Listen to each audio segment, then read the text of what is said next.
My name is Stan Bartlett. I born here in Uniontown, Pennsylvania, in the Uniontown Hospital. Um, I got into acting actually. First thing I ever did, I was Ebenezer Scrooge in A Christmas Carol when I was 11. So that was kind of funny. Back in those days, for me to memorize 9 pages of script was a pretty big deal at that age. You know what I mean? And the costume changes, it was pretty cool. And there used to be a tape that existed of that. I would like to see that if it were probably weren't disintegrated at this point. I'm sure it's so old, but so after that, I didn't do much until really I got out of high school, and I'd spent years just working in the real world here. But I ended up going to Penn State for a year. And when I decided to go to college, I knew I wanted to go for acting, and I ended up going to Penn State Fayette here. So I did all my gen ed there, which all the math, all the English, all that stuff that really didn't pertain to the English a little bit to what I was going to do.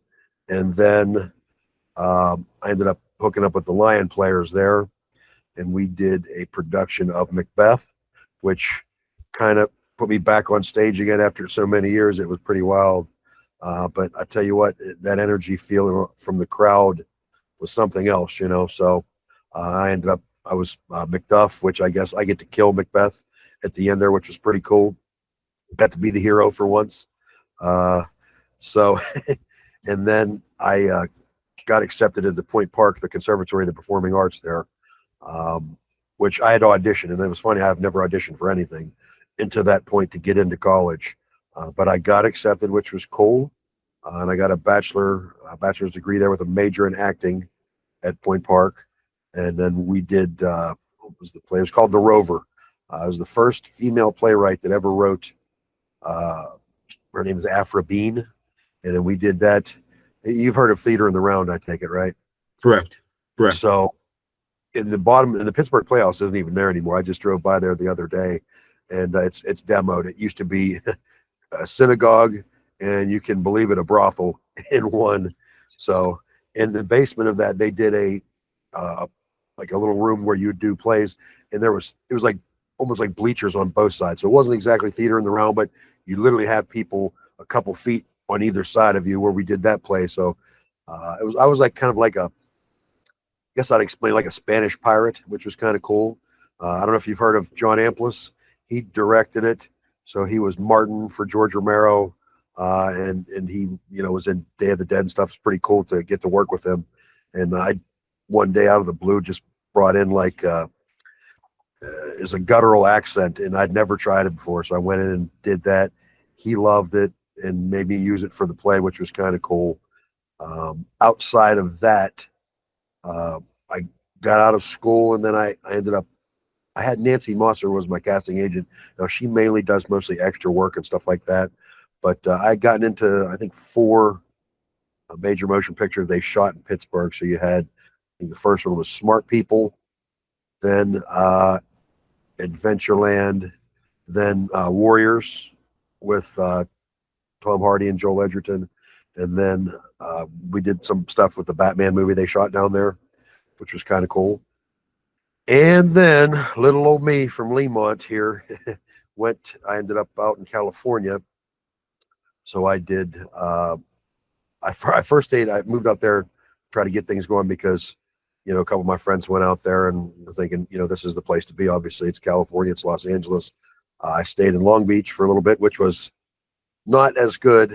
And then I ended up going out to Woodland Hills, which was a lot better, even though it was still like 35, 40-minute drive into Los Angeles to do anything. So, and then like by the time I had moved, they had Jimmy Miller was a Point Park alumni, and that's Dennis Miller's brother, if you're familiar with who that is. I know I'm kind of dating myself for being a little bit older, but so he had a Point Park alumni party at his house in Bel Air, which was kind of cool. I got to, of course, I think of Will Smith driving under the arch there in Bel Air, and got to hobnob with some people out there,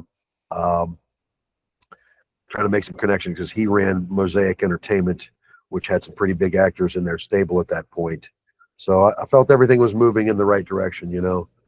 But as fate would have it, I ended up getting a call from who was now my ex-wife, who before I left and or when I came back, one of the times, I'm not sure when, she ended up pregnant. So I had the choice to make whether to stay out there and probably wouldn't get to know my daughter, but I decided to come back and be a dad, and I don't regret it. I've never regretted it. I just keep positive and keep moving forward. And this whole acting thing that kind of we've been doing is really just a staple that even after 20 years of being out of school, I'm still doing it, still believing in myself, and so that is the long and short version of what I did as far as some entertainment, you know. And I did well. I mean, I've been in some bands too, so really, I just like to entertain people. I know you've been around me. That's kind of what I do. I like to make people laugh. I like to make music, and doing this acting is fun too. So So when you got your casting agent, how did that connection start from there? Exactly. well, you have to go down. You have to meet them. You have to give them their headshots. They have to kind of look you over, and that's a tough thing too when you're I guess they're sizing you up, trying to see what they think you'll work in and what you will do. That's a little bit nerve wracking because, if you're not the right type, then you don't get the call. But so I was still living in Uniontown at that point. So if anything that they were doing, I would have to come down. I would get the call, hey, there's this work going for you. Oh, you know what? I forgot it. Did Zack and Miri make a porno too? I was in that also, which was kind of cool. I got to meet Kevin Smith, which he's a really nice guy, and Jason Mewes is hilarious. And they're kind of just like they are on the movies if you ever meet those guys, and very humble, very nice. But so you get the call, you'll go down and say, hey, we have this, we need you for a day or two. And it's, shoots 10, 12, 14 hours sometimes, and we'll pay you this amount of money to go down and do it. And, it was nice. You know what I mean? Like that was some money, and I got paid to do it. So actually, I'm not sure if she got me the gig. I did a couple commercials too. I did one for the National Hockey League, where really all I did was you're part of the wave in one section.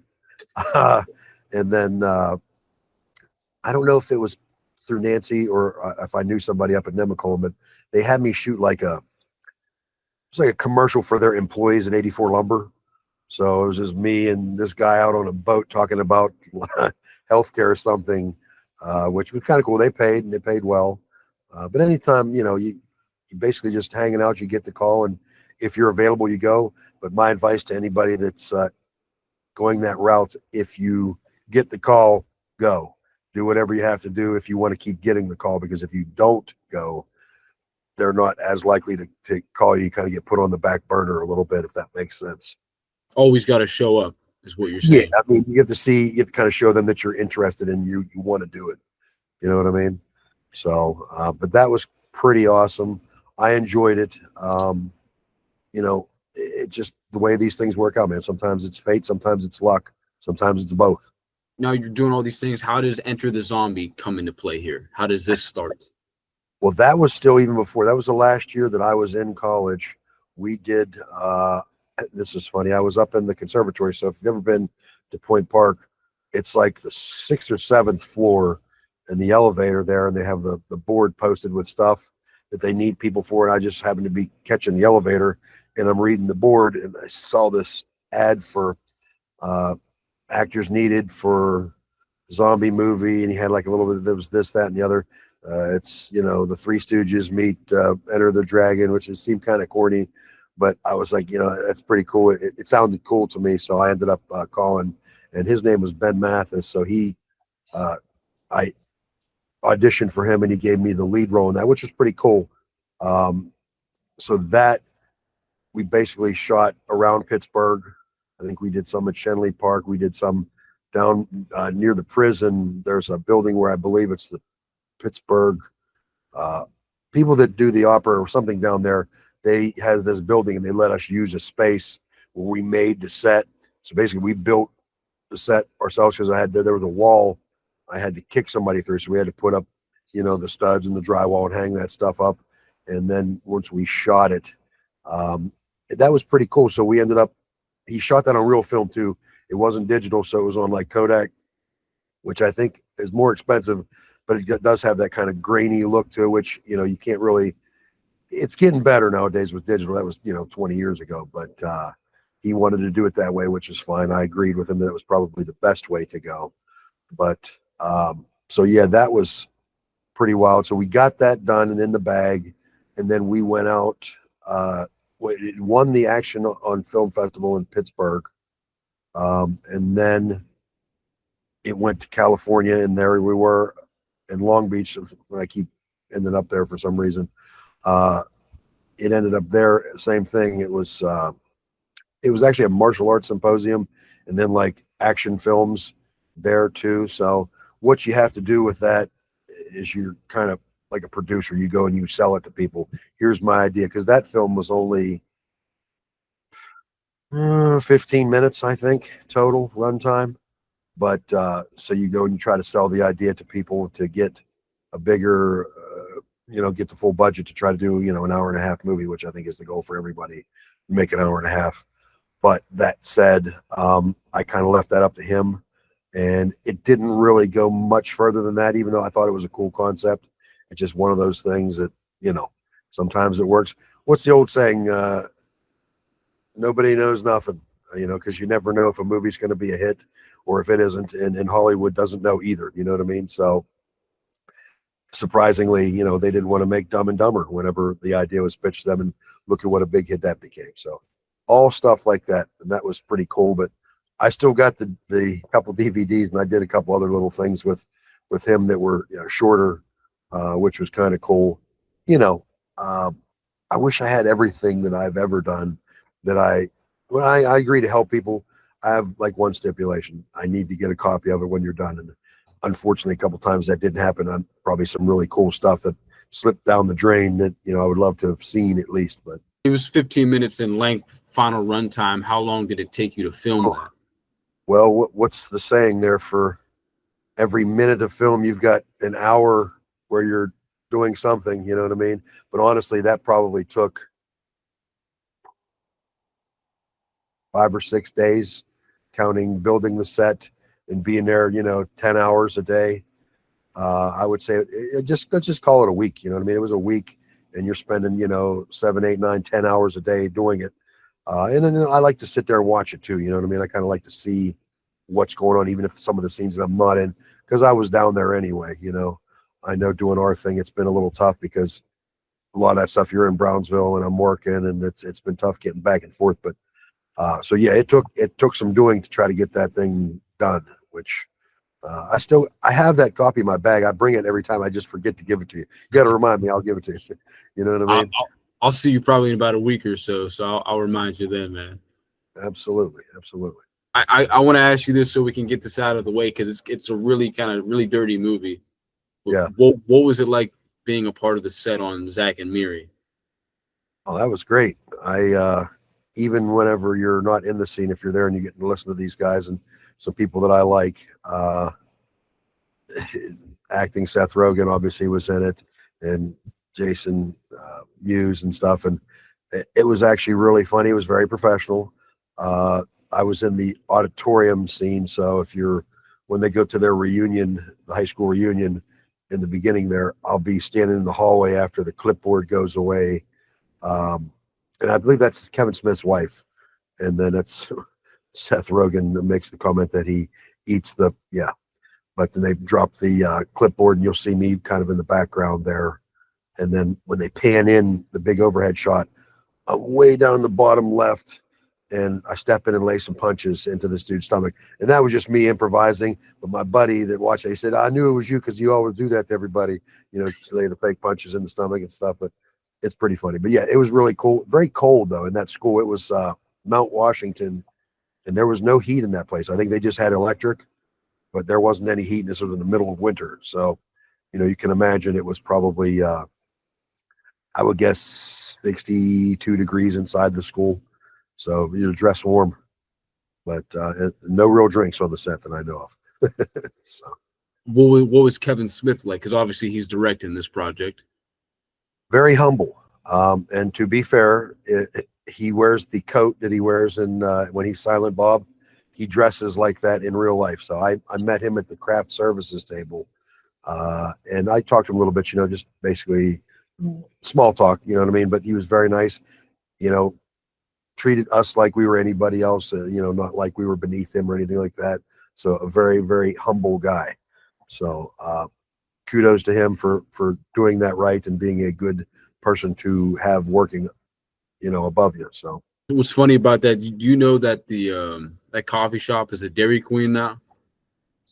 no, I didn't. Well, I mean, that the one in Monroeville, yeah, I get it. That's I think Pittsburgh has a lot to offer when it comes to stuff like people are saying it's the new Hollywood. Maybe it is. I'm not sure, but I think there's a lot of interesting architecture. There's a lot of good people in Pittsburgh, and there's a lot of talent. You know, there's a lot of people that want to do something, that try to do something, and there's, like I said, there's some jewels to be found. There's some pearls, if you will. Uh, so, but yeah.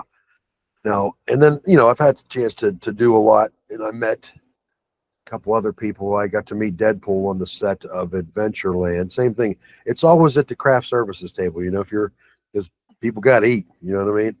So I kind of hang around there just to kind of talk to some people if I can. And this was right after Ryan Reynolds had shot um, Smoking Aces. Do you remember that one? Yes. Which I loved. And like, you know, he and Andy Garcia, there's some intense acting there. I got a chance to ask him what it was like to work with Andy Garcia. And he said, he definitely made me perform at the top, you know, because he's pushing him to do the best he can. Because I mean, you know, Andy Garcia has been around for a while. Got to work with Sean Connery, so if you start linking these people that you've worked with, kind of like the 6 Degrees of Kevin Bacon or something like that, you know, your Bacon number is in there somewhere. But he was really cool, very nice guy. And if you see that movie, at the scene where Jesse Eisenberg and it's the girl from the Kristen Vampire Stewart. Yeah, that's it. They're sitting at the bar, and they have this whole conversation. I'm literally the guy in the flannel sitting right behind them in the whole shot. So like half of my face and half my body. That's about as close as I got. I'm like my background here. It's like blurred out slightly, but you know, I got to keep lighting and fake smoking a cigarette for the girl in the booth with me who couldn't smoke a cigarette. So I, you know, wasn't great on that aspect, but it was cool listening to them. But I don't know how many times I got to hear that same scene done, because that was probably 6 hours sitting in that booth until they, you know, got it down.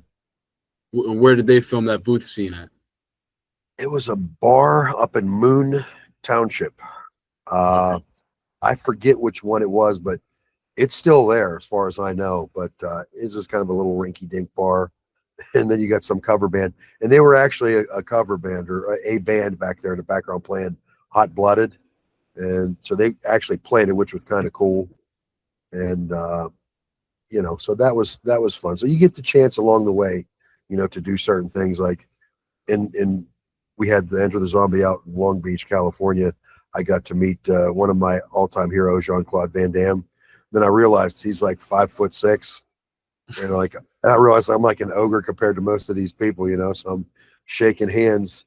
I'm like, wow, that's weird, you know, because obviously they're bigger than life when you're watching these guys on the screen. But I always said that's the same reason that Tom Cruise went to the Last Samurai. He had to find a place where everybody was shorter than him. So you know what I mean. I just seen an ad for that movie the other day, man. That's crazy you brought that Just up. kidding, Tom. So I love crazy. you. But no, yeah, you know what I mean. Like you don't realize how big. Like it's 6 foot. I'm bigger than most of the actors in Hollywood. You know what I mean?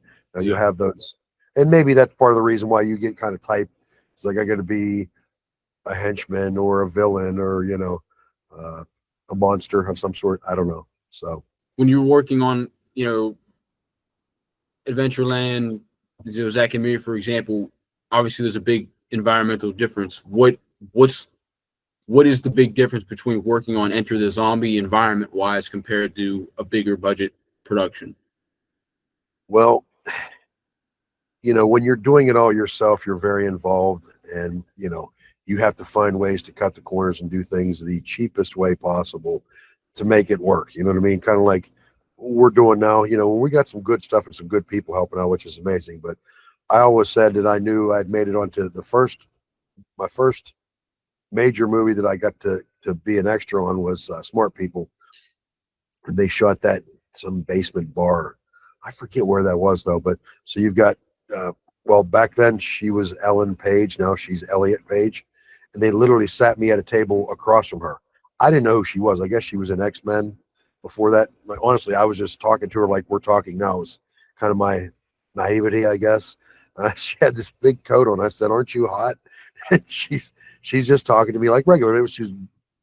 He was very nice, and they ended up doing this scene where Thomas Hayden Church is at the bar talking to the bartender, and they yelled cut, and then they brought in guys to dab this girl's armpits. I said, I must have finally made it onto a real set, because they had like, people like wiping sweat off people. I'm like, man, that's pretty impressive.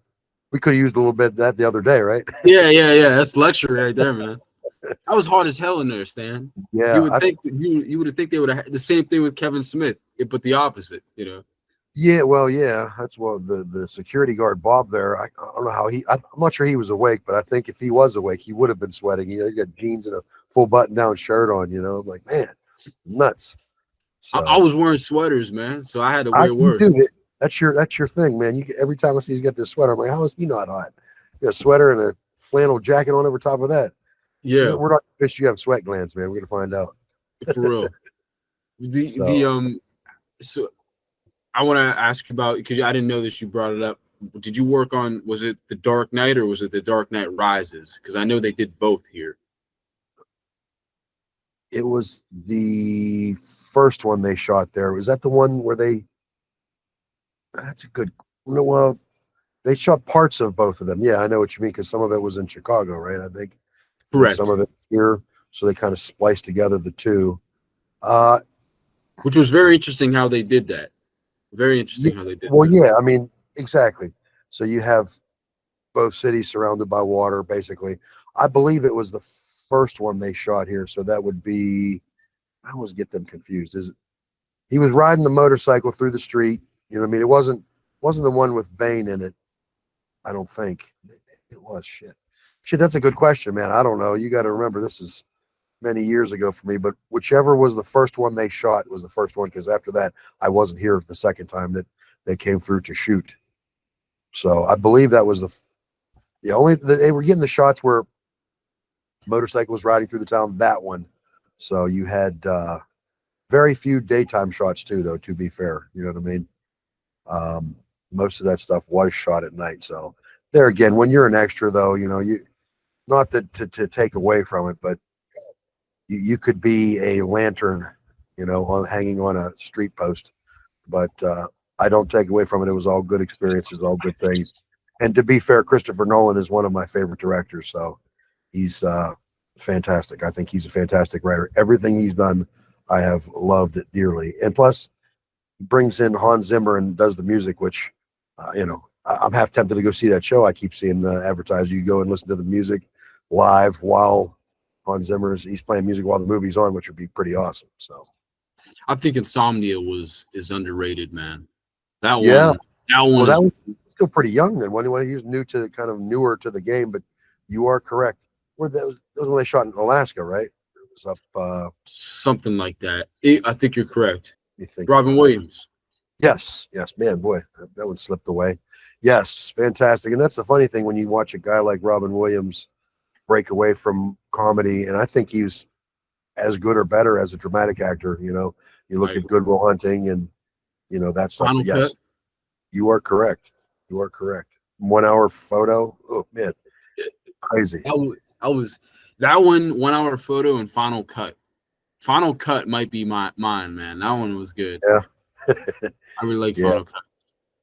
But so yeah, I mean, all that stuff is just building blocks along the way. So at the end of the day, you add up all your peanuts and see what you got there, because I never thought that this is what I would want to do. But then once I got a taste of it, it's kind of all I want to do is just entertain people. You know what I mean? That's what I'm here for.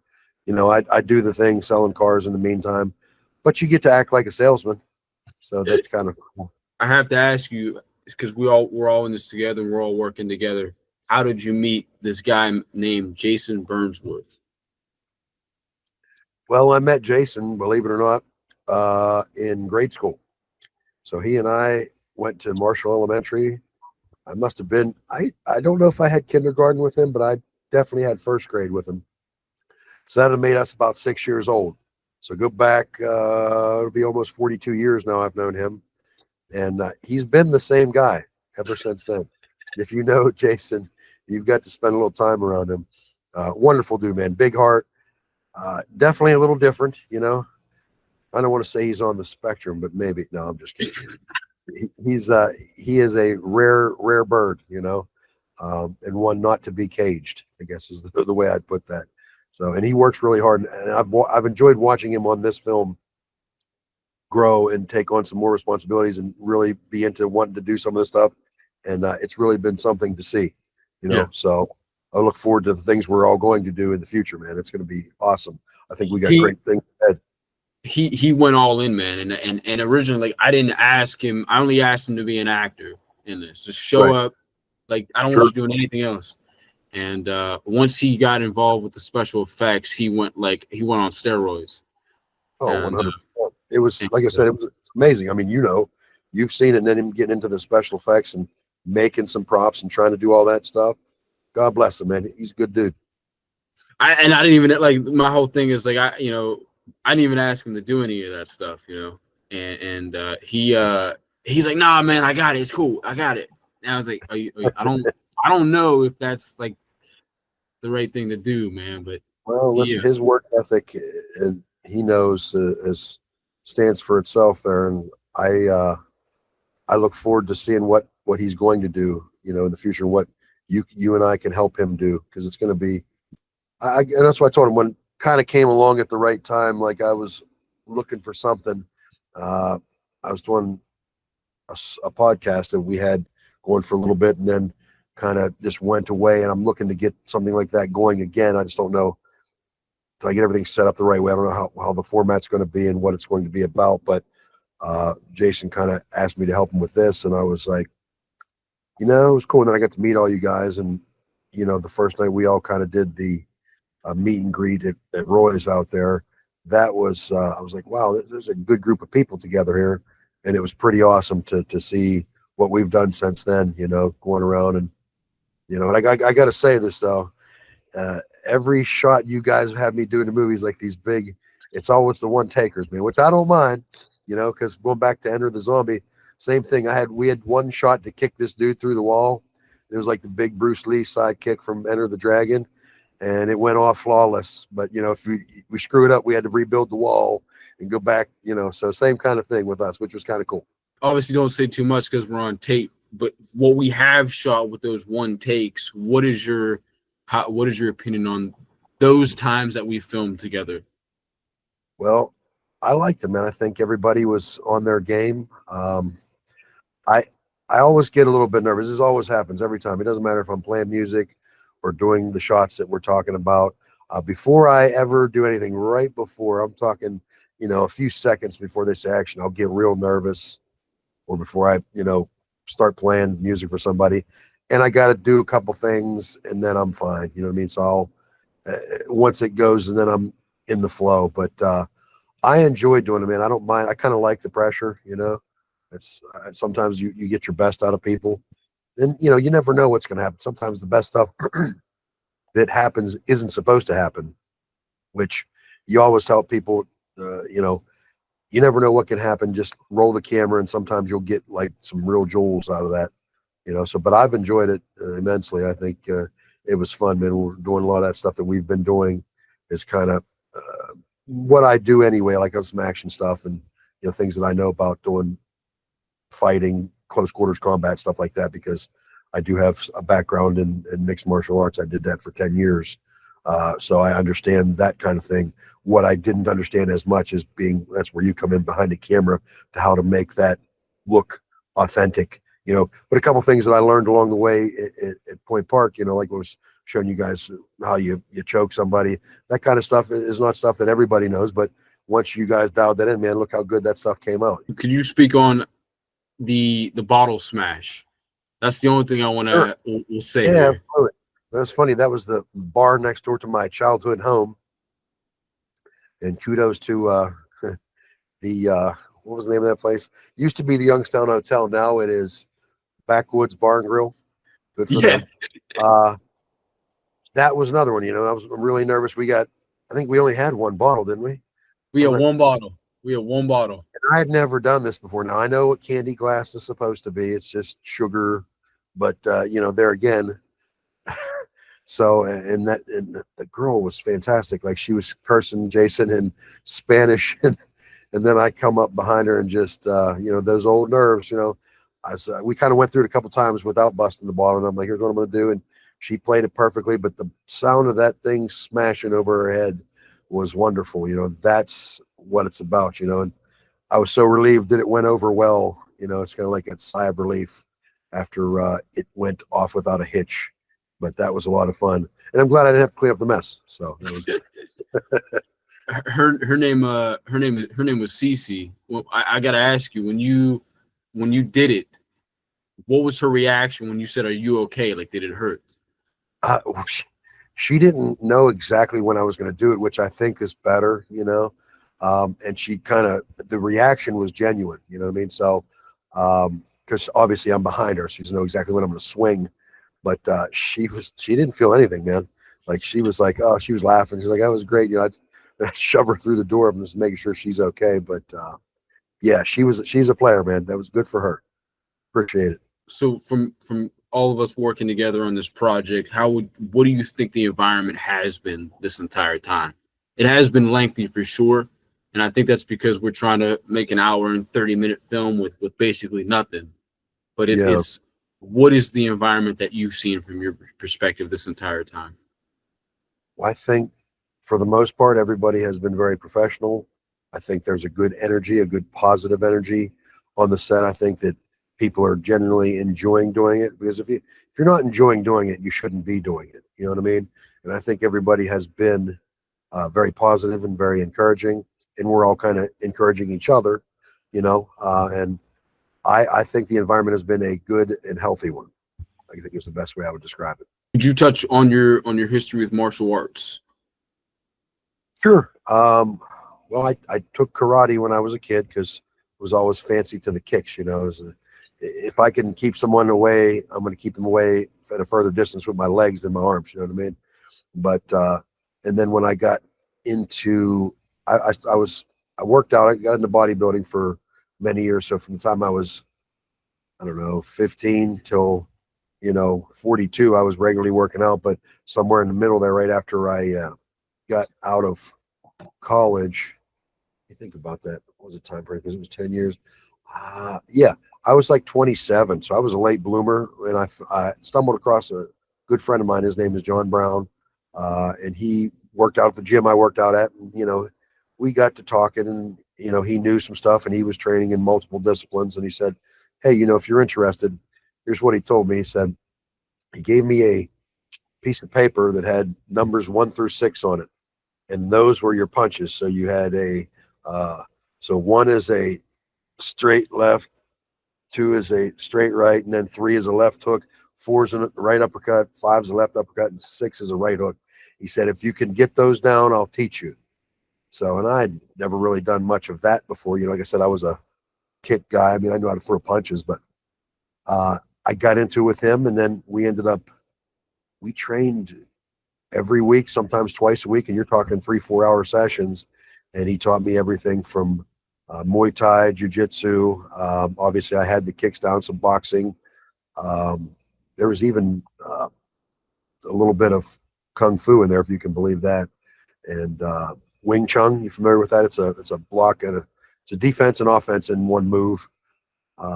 So I did that, and we did that for many years. And I got even some people here, my buddy Trevor that runs TGB, the Iron Forge gym over here, got him into it. He's a beast.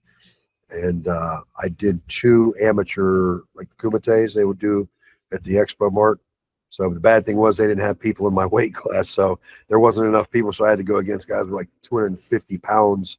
And back in those days, that's just grapple to submission. You know what I mean?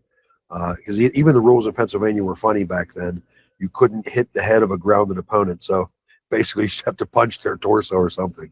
It didn't make it much sense, but so I enjoy doing that, and that's kind of calmed me down, because the more you know about fighting, the less you actually want to do it. Is the thing. It taught me to be comfortable in myself. You know what I mean? So I wouldn't change that for a thing. And I've tried to teach my kids, man. I got a better chance to teach my daughter than my son, but it's one of those things. So I don't mind, and I think, like I said, it helps with kind of even what we're doing. It helps to have somebody in there. So, but I like that the last shot we did there. I kind of was wondering how that was going to go, but that's basic. It was that Aikido. You know what I mean? So, but that was cool stuff, man. I know it was kind of, I think from what I remember, it was a short experience. But what was it like being on the Warrior set many years ago? Oh man, listen, I got to be honest with you. I walked off that set because of the lady sitting next to me. It's supposed to be summer. They shot it in the middle of winter, and if you've ever been back there behind Chicanti's, there's a little stream that runs over there, and it made it cold. So I had a friggin' tank top on, and like I said, I did 4 years. I got a bachelor's degree. This is what I wanted to do. I was real close. I got to see those guys, you know what I mean, which was kind of cool, pretty up close. And I'm sitting there, and the lady next to me, and I'm kind of talking to the extras between the set. And she says, I said, "Oh, hey, how you doing? Where are you from? Blah, blah, blah, this, that, and the other. Yada, yada, yada." Is that what they say? But she said, "Oh, I've always wanted to try acting." And I'm like, "Oh, okay, cool. Whatever." I said, "What did you do before this?" And I'm already freezing at this point. So if you watch that movie, I'll be the one guy not standing up in the bleachers. Looks like he's really cold. She said, "I always wanted to try acting." And I was like, "What'd you do before?" She's like, "I'm a housewife." I'm like, I literally got up and walked off the set at that point because I was freezing and I wanted to go home. Didn't go over real well with Nancy Mosser, I'll tell you that. But when you doing that, were there people asking you like, where are you going, or did no one really see? I think so. I wasn't really paying attention to them. I might have almost ran over a production assistant on the way out, but I'm not 100% sure.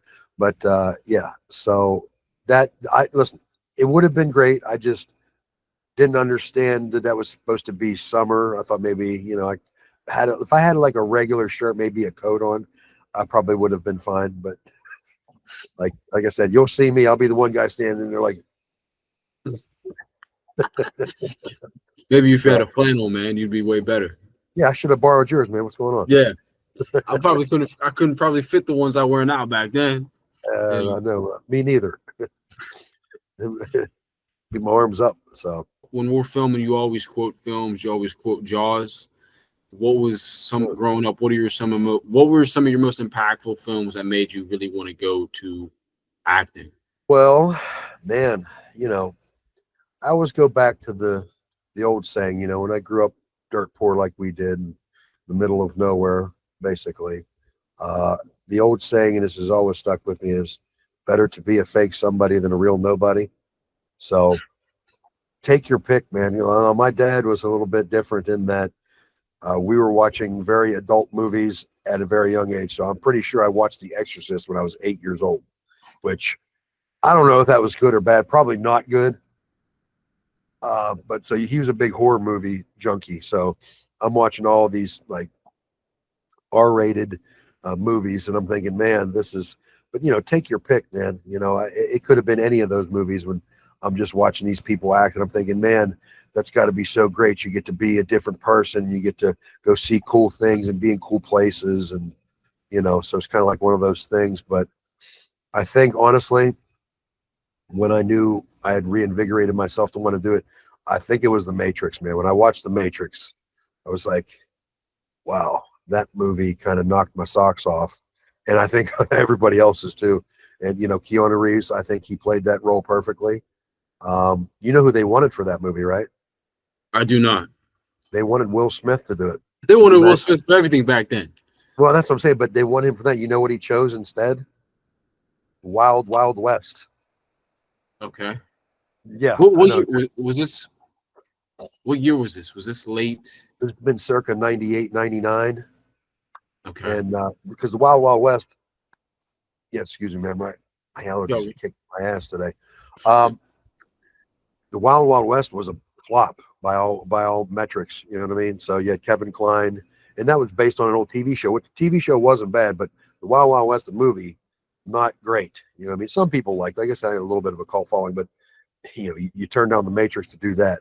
And plus, Keanu gave away most of his money from that movie, which I thought was admirable. Did you get a chance to see Resurrections? I did. Not a huge fan of it, if I'm being honest. You know, it just, I don't know. I think I like some of what they did there, but I felt like they were trying too hard. You know what I mean? So it wasn't. If you're asking me, I think The Matrix was the best of those four movies, and I don't know that they needed to make another one. They should have just if that was me, I know there was so much money on the line to probably try to make, two and all that stuff, Revolutions and Resurrection, all that stuff. But I love guys that just do, hey, there's one, and then leave it as a standalone piece. I think it would still be one of the greatest pictures that came out of the last 25, 30 years. When I'm with you, man, you're always, like you said earlier, you're always trying to make someone laugh. You're always trying to be funny. You're always trying to have a good time. Where did that spark of comedy and the mental aspect of trying to make everyone chill? Because that's really what you're doing. You're making everyone comfortable. And you do. Where did that come from? I think, I was the baby. I had an older sister, which sucked, by the way. Don't have an older sister if you can avoid it. I just wanted attention. I think that was kind of the thing. So even as a kid, I would goof off, and then I went to school. Of course, I'm the class clown, and that's just me trying to get some attention and try to be learning to be comfortable in myself. Because if I can make other people laugh, it makes me feel good. You know what I mean? So me doing that for other people is a way of not only helping them relax a little bit, but helping me relax. You know what I mean? So, and nothing feels better than when you've got people right there and they're, laughing at you and genuinely enjoying what you're doing. So I don't know. I mean, I think that was always there, man. From as long as I can remember, I always wanted to be silly and to make people smile, to make people laugh. Because we need a little bit more of that in the world, What are some of your favorite plays? Because you're really in the theater. There's so many. Listen, I hate to sound like a nerd, but I love all Shakespeare stuff, man. Everything that I've ever seen performed by him. And, you've seen Shakespeare in the Park. They do it at Central Park. Probably not now, but they used to. And it's pretty amazing to see anything that he did, because all that stuff is still relevant. The themes and the things that he wrote about. Of course, then you go back and say, Shakespeare stole it from the Romans, who stole it from the Greeks, who stole it from the Persians. Whatever the case may be, it goes back and transcends, because these stories are eternal, But I'm a big Sam Shepard fan. So if you've ever seen True West, you got to go watch it. It's on YouTube, man. It's got John Malkovich and Gary Sinise in there, and it's nothing short of spectacular. But I love his writing, because you kind of have to like the writing to like any play. You know what I mean? So if you don't like the writing, you're not going to enjoy it. You know what I mean? So you got guys like that. David Mamet, fantastic. If you've ever seen Glenn Ross, I've seen that done a couple times by a couple different sets of people. Obviously, they made the movie with Alec Baldwin and Al Pacino and Kevin Spacey and Jack Lemmon, which was wonderful. But, that's the kind of stuff that I enjoy, the stuff that's a little bit deeper, and I don't mind improv. If you've ever seen people do improv, if it's good, that stuff works.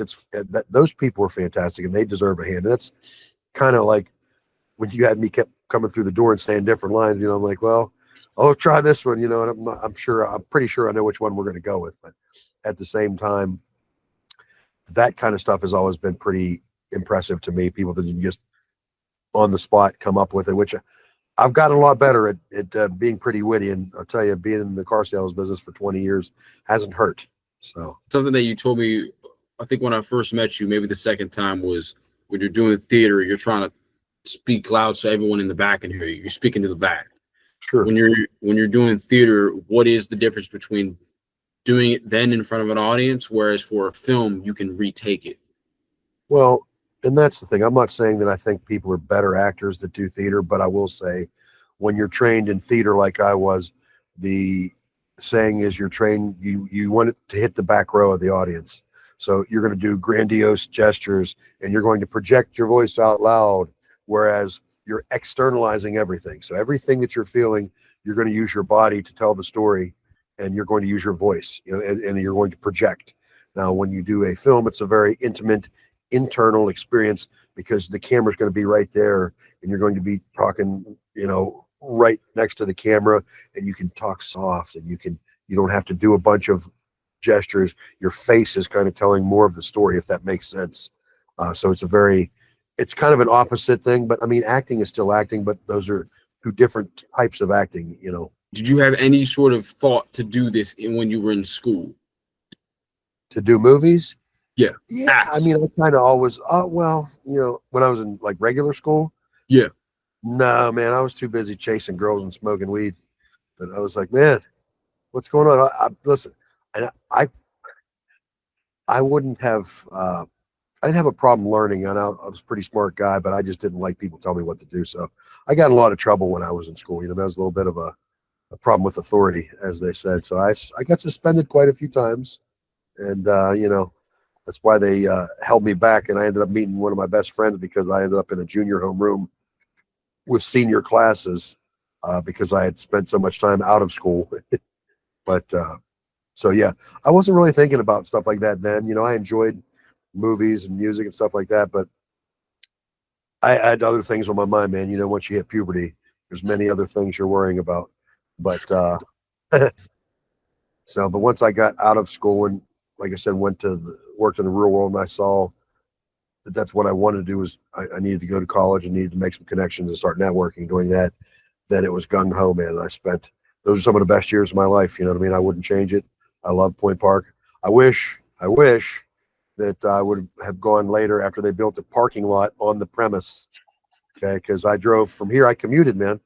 I drove an hour and a half. So from here, and I would park at 5th and Carson. There was a Domino's there on this old cobblestone street, and walk across the Smithfield Bridge. So at a half an hour walk, an hour and a half drive, and that's what I did 3-4 days a week, every week, just to get there. So then some of these kids couldn't stumble out of their dorm room and be at the class on time. They always used me as the example. Well, he comes from Uniontown again. And I'm like, oh boy, don't make too many enemies here for me. You know what I mean? So was it competitive being in a school like that for this? Well, at that time, Point Park's acting program, I think it was top 10. I was probably like 9 or 10 in the country, but their musical theater program and their dance programs were top like 3 and 5. You know what I mean? So they were a little bit more that intensive. And I thought about going to Carnegie Mellon, to be honest with you. Too expensive, man. It would have been double the tuition, but it was competitive in that there were people there with more talent than me, probably. I don't know, but there was there was that, but it wasn't like the roles that I was trying to get. Other people, like, there wasn't as many of me. There was a lot more different looking people. I guess I'd say that, a little bit smaller, blonde haired, I don't want to say, they were skinny, but I was in pretty good shape back then too. Not like now I'm in pear shaped. So, but just know it's a Bartlett pear if it is. So, yeah. But so it wasn't as competitive for me.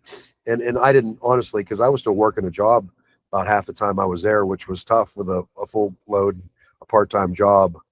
So I didn't have time to do as much stuff as I wanted to do. And I kind of regret that a little bit, When you look back on everything that you've did, man, what do you know now that you wish you knew then? And I know you've touched on that a little bit there, but if there's one thing or two, what would they be? Well, that's a good question. I think looking back, I don't necessarily agree that I would have to have the debt that I have from paying my student loans and had to have gone to college to be an actor. I don't regret it, but maybe I wouldn't have had to go. Maybe I just went down to Pittsburgh and kind of looked at the bulletins down there and see what was happening in the arts and went that route instead. I think I probably could have been successful. I don't know if I could have been as successful, but you don't take away from that because you're meeting people and, like I said, you're networking, you're doing that.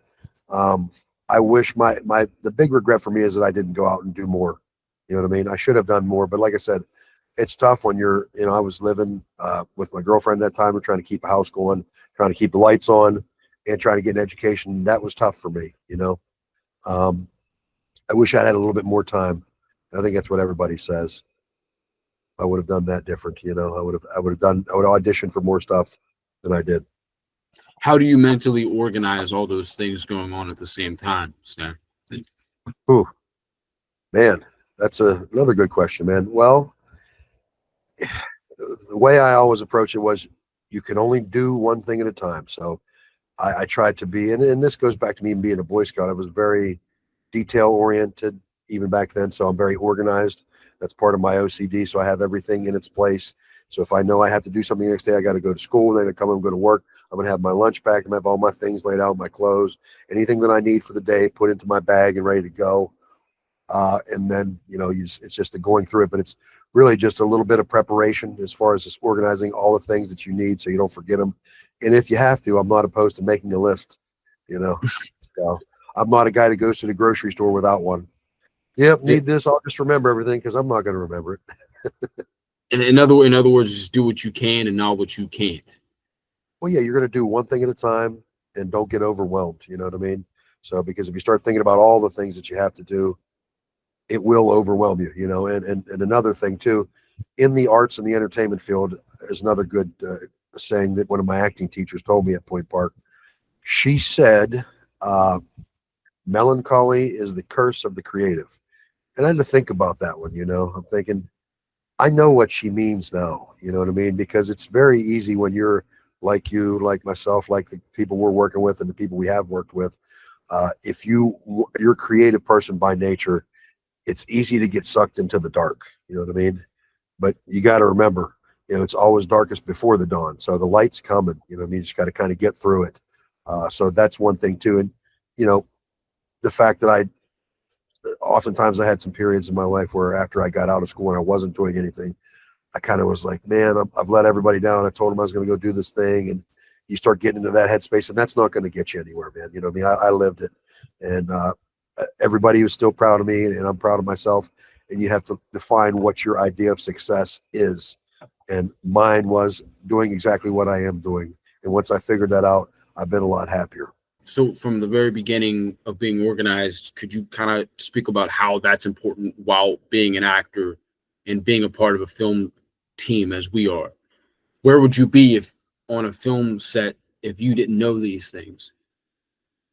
Well, honestly, I don't know if I would be on a film set. And I would just be basically you'd be waiting for someone to tell you what to do if you have a plan and you organize yourself knowing exactly what you're going to be doing for that day. That's why, I kind of like to go through a little bit of the script. I'll see who I'm talking to, what the kind of back and forth flow is. And you'll go through that. You'll say, hey, well, I know I need to wear this shirt because that keeps the continuity down, all that kind of stuff.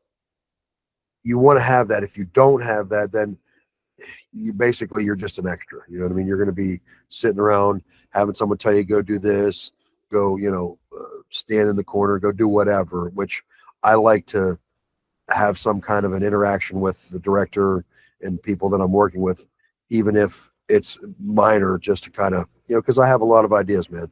If if you're not prepared, you can't just expect that great things are going to come to you. You have to kind of have a little bit of a plan, even if it's a loose outline of what you want to do. It does nothing but benefit you, because if you don't, like I said, you almost feel like you're lost. And I think you've probably seen a little bit of that from some people that you've had and some people that you work with. They don't know what they're doing. They're just sitting around waiting to be told. A dog can be told what to do. Wouldn't you rather, kind of have something in mind that you want to do and have an idea about it? That's the way I feel. We were very lucky and fortunate to be around the people that did work with George Romero and a lot of these things, like very influential films in film history. Dawn of the Dead, Night of the Living Dead, all these films. How did these films impact you as a creative? Because obviously this is way before my time, Yeah, way before me. Well, and I don't want to make you feel old, man, because I know that. No. Well, listen, man, the first Night of the Living Dead was in black and white, and that was just supposed to be a student film for him. And he's running around and he kind of created the genre, but then you end up hooking up with people like Tom Savini and getting that special effects thing happening. those kind of things set the bar for where it could go, you know. And I don't think there's been many movies that were better than those first couple, where you're kind of watching this thing evolve and create a whole new genre of film, which it did. You know what I mean? That kind of stuff didn't exist before that. You had Dracula and the Wolfman and Frankenstein, but you know, the dead crawling out of the grave and running around and eating people is something like unheard of. But getting the chance to watch that stuff, you know, and even just scared the hell out of me. You know, I look at a movie like Dawn of the Dead, and you've got Tom Savini riding this chopper through the Monroeville Mall. You've got, and it's funny too, they were blue. The zombies were blue. They were supposed to be gray, but the makeup came out bluish, if you remember, which I'm sure that wasn't intended, but for some reason it was still scary. And just like the special effects of that traumatized me. There's another one I probably should have watched when I was a kid, but yes, that kind of stuff all influenced me in that you kind of see where horror movies could go, because you look at back like Hitchcock movies, all that stuff was implied, you know, like even the first Halloween, you don't see him stabbing people. It's more of it's implied type horror. Then you go to the Romero genre where you actually see him biting chunks of flesh out and blood and the gore. And then like that kind of stuff, like I said, had to be influential to everybody growing up, you know, because I'm a Gen Xer, man. I'm that era. And I think it's 1965 to 1980. That's us. And we were a bunch of roughneck, wild people, man. And it was a great time to be alive, man. Movies were just blossoming back in the 80s, and they were getting very demented, and like they're pushing the envelope. Used to have, they probably still have it, Fangoria magazine, and they're showing all these horror movies and stuff. So that and those guys definitely shaped what I thought was possible, and I think established a pathway for everybody to come want to do anything similar to that. What's for the future, Stan? Listen, man, I'm always writing. I'm always putting down ideas, and I'm looking forward to getting some more things shot. I want to get, I'll get with you on the new podcast. I want you to help me with that. I want to do some stand-up comedy. I really do. I know I can do it. I'm going to continue to play music and write music, and we're going to continue to make some movies that are great. One thing about doing all these things, man, is it's just lucking out with people like you, like-minded, you know, dreamers, and people that put the work in. And I want to say on tape here, man, I appreciate everything you've done for me and everyone involved, and I can't wait after we're finished. We're still filming this janitor, but after this, I'm really anticipating working on basically limitless stuff with you, man. That's why, listen, I appreciate you giving me the chance, and I can't wait to see what the janitor looks like when it comes out. I'm very excited for that and excited for what we're going to do in the future, man. I appreciate everything you've done too, buddy.